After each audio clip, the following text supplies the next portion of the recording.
Olá, eu sou Ivan Lima e hoje irei falar sobre uma missão quase inacreditável, onde os Estados Unidos conseguiram, com sucesso, roubar um submarino soviético.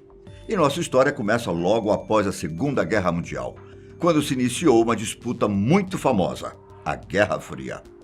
Mas diferente do que muita gente imagina, a Guerra Fria, na verdade, não se refere a um conflito em específico, mas sim a um período histórico, em que houve muitas disputas estratégicas e conflitos indiretos entre os Estados Unidos e a União Soviética. Nesse tempo, as duas nações disputavam quem tinha hegemonia política, econômica e militar no mundo. A causa dessas disputas aconteceu porque a União Soviética buscava implantar o socialismo em outros países, para que assim pudesse expandir a igualdade social. Para conseguir chegar ao seu objetivo, a União Soviética acreditava em um partido único, no caso, o Partido Comunista, e uma economia planificada. Já os Estados Unidos, que era outra potência mundial, queria a expansão do sistema capitalista, com base na economia de mercado, um sistema democrático e a propriedade privada. Dois opostos que queriam influenciar o resto do mundo. A Guerra Fria começou logo após a Segunda Guerra Mundial e terminou com a extinção da União Soviética em 1991. Só que, durante todos esses anos, a disputa por poder foi acirrada. Apesar dos dois países não terem entrado em conflito diretamente, houve muitos envolvimentos indiretos, como a Guerra da Coreia e a Guerra do Vietnã. E foi durante essa disputa armamentista entre as duas superpotências que houve também a corrida espacial, que inclusive fez o homem chegar à Lua. Mas a história da corrida espacial é outro assunto para outro dia. Agora, eu quero contar para vocês sobre um feito dos Estados Unidos, que é considerado uma das maiores façanhas da engenharia naval norte-americana. Como os dois países estavam em disputa, saber tudo sobre a tecnologia do concorrente era fundamental.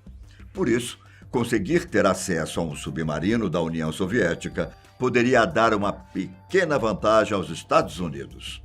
Se você fizer uma visita ao Museu Internacional de Espionagem em Washington, é possível ver a exibição de um controle de submarino, uma peruca e um pedaço de manganês. Todos esses objetos representavam relíquias de uma missão de espionagem da Guerra Fria. Mas não estou falando de qualquer missão. Chamado de Projeto Azorian, essa missão tinha como objetivo recuperar um submarino soviético que tinha afundado no fundo escuro e frio do Oceano Pacífico. Essa missão foi feita sob sigilo e o submarino estava a incríveis 5 quilômetros de profundidade. Mas como diabos o tal submarino foi parar no fundo do mar? A gente sabe que os submarinos são feitos para andar embaixo d'água, mas não a 5 quilômetros de profundidade.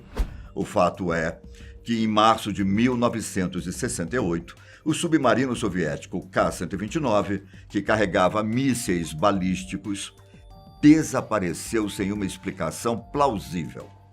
Nessa época, pós-crise dos mísseis cubanos, tanto os submarinos norte-americanos quanto os submarinos soviéticos rondavam o mar aberto com armas nucleares, preparados para qualquer coisa que acontecesse. Ninguém sabe por que o submarino se perdeu. Até hoje, existem teorias, onde uns dizem que foi por causa de um erro mecânico, enquanto os soviéticos suspeitavam que era tudo uma armação dos norte-americanos. 2 meses depois do incidente, os soviéticos resolveram deixar o submarino de lado. Apesar de estar carregado com armas poderosas, eles resolveram abandonar as buscas. Só que, nessa época, os Estados Unidos trabalhavam com a tecnologia da Força Aérea para localizar 2 de seus submarinos afundados e acabaram encontrando o K-129, a algumas milhas do Havaí, a uma profundidade assustadora. No começo, a CIA até pensou se valia investir em um projeto tão caro e arriscado, mesmo sabendo que o submarino podia ter uma quantidade tentadora de informações sobre a União Soviética. Não se tratava apenas de códigos e ogivas nucleares que estavam a bordo do submarino, mas era a chance de entender o processo de fabricação por trás dos submarinos soviéticos. E quem sabe eles achariam o ponto fraco e teriam vantagem em caso de guerra. Além disso, um ano antes, a União Soviética tinha conseguido uma grande vantagem em relação às armas nucleares. E encontrar o K-129 poderia proporcionar uma vantagem competitiva. A CIA, então, começou a discutir quais eram as possíveis maneiras de recuperar o submarino. Uma das soluções era gerar gás no fundo do oceano, o suficiente para levar o submarino à superfície. Uma ideia legal, mas difícil de ser colocada em prática. Foi então que eles decidiram criar uma espécie de garra gigante que agarraria e puxaria o submarino do fundo do oceano. No começo, as estimativas apontavam que existia apenas 10% de chance do projeto dar certo. Mas conforme eles desenvolviam a ideia, essa porcentagem aumentava. Só que, para fazer o resgate sem que os soviéticos percebessem, era quase impossível. Por isso, os americanos resolveram pedir a ajuda de Howard Gies, que na época era um dos homens mais ricos do mundo. Além de aviador, engenheiro aeronáutico, produtor de cinema e diretor cinematográfico, Gies concordou em ser o disfarce da CIA, que inventou um plano onde o bilionário iria construir um enorme navio para explorar minas valiosas de nódulos de manganês no fundo do mar. O navio foi chamado de Gies Glomar Explorer e, em 1972, o navio saiu para fazer alguns testes. O engraçado é que a imprensa americana não sabia nada sobre o navio. Muito pelo contrário. Eles noticiavam que era um navio misterioso e que seu destino e missão não tinham sido divulgados.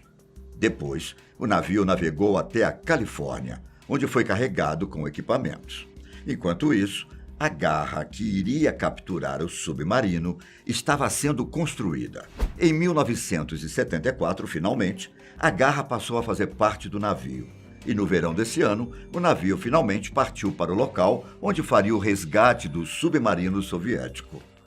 Mesmo com 2 navios soviéticos vigiando o Glomar Explorer, a missão continuou sem ser detectada. Eles, então, começaram a esticar os 274 tubos de aço pesado para o fundo do oceano. Após cerca de uma semana de trabalho e um lento progresso, eles finalmente conseguiram chegar ao K-129. O projeto, além de ter custado milhões de dólares e 6 anos de planejamento, ainda precisava ser feito com muita delicadeza, para que tudo saísse como planejado. Depois que as garras chegaram ao submarino e começou a puxá-lo, todos acharam que o plano realmente daria certo. Só que, depois que cerca de 1/3 do caminho tinha sido percorrido, alguns dos braços da garra quebraram e uma grande parte do submarino voltou para o fundo do mar. Metade do submarino foi salvo, mas a outra metade voltou para o fundo do mar. São vários mitos que rondam a metade que foi recuperada. Uns afirmam que o que realmente interessava para os norte-americanos foi para o fundo do mar. Outros acham que eles nunca revelariam o que encontraram no K-129. Mas o que se tem certeza é que foram recuperados os corpos de vários tripulantes que estavam dentro do submarino, que receberam funeral militar no oceano. No ano de 1992, o então diretor da CIA, Robert Gates, enviou um filme da cerimônia ao presidente russo Boris Yeltsin.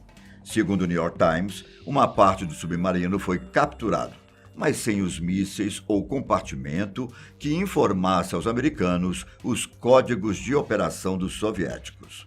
Os americanos chegaram a planejar uma segunda missão para recuperar o resto do submarino, mas em 1975, ladrões invadiram uma empresa pertencente ao bilionário Howard Gies e roubaram documentos secretos que ligavam o bilionário à CIA e ao navio. A busca pelos documentos envolveu o FBI e a polícia de Los Angeles, e as notícias começaram a circular na imprensa. A embarcação só voltou a operar no fim dos anos 1990, nas mãos de uma companhia que a restaurou e aplicou na exploração de petróleo em águas profundas. Embora tenha sido um pouco decepcionante, a operação foi vista como um dos maiores feitos da engenharia naval americana. O Guias Glomar Explorer viveu o resto de sua vida marítima, perfurando poços de petróleo no mar profundo. Há alguns anos, ele foi para o desmanche para virar uma pilha de sucata, vítima dos baixos preços do petróleo. O plano era tão ousado e ambicioso que se garantiu também ser um verdadeiro fracasso. Em 2018, quando descobriram o submarino argentino que estava desaparecido há um ano com 44 tripulantes, o caso do resgate do submarino soviético veio à tona mais uma vez. Foi até pensado que a mesma tecnologia pudesse ser usada para resgatar os corpos, mas descartaram essa possibilidade. Bom, essa foi a história de como os norte-americanos resgataram um submarino de forma discreta. Eu me despeço por aqui. Até a próxima. Tchau.